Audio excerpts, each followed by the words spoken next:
உங்க அப்பா அம்மாவுக்கு டயபெட்டிஸ் இருந்தா நான் சொல்ற இந்த மீல் ரொட்டீனை அவங்களுக்கு சொல்லி கொடுங்க. காலையில எந்திரிச்சதும் அவங்க ஒரு 5 to 6 சோக்டு ஆல்மண்ட் நட்ஸ் எடுத்துக்கிட்டுங்க. இதனால அவங்க சுகர் ஸ்பைக்கும் கண்ட்ரோல் ஆகும், பிரெயின் ஹெல்த்தும் ரொம்ப நல்லா இருக்கும். பிரேக்ஃபாஸ்ட்டுக்கு தோசை, இட்லி மாதிரி ஹை கார்ப் டயட் இல்லாம புரோட்டீன் அதிகமா, புரதச்சத்து அதிகமா எடுத்துக்கோங்க. அதுக்கு நீங்க வேர்க்கடலை வேக வச்சு எடுத்துக்கோங்க. கம்பை ஓவர் நைட் சோக் பண்ணி பாயில் பண்ணி எடுங்க. கூடவே நாட்டு காய்கறிகள் சொரக்காய், பீர்க்கங்காய், பூசணிக்காய் மாதிரி அது எல்லாத்தையும் பாயில் பண்ணி சாப்பிடுங்க.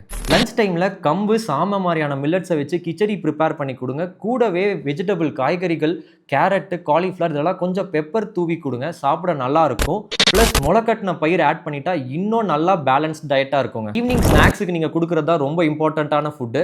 அது சீட்ஸுங்க.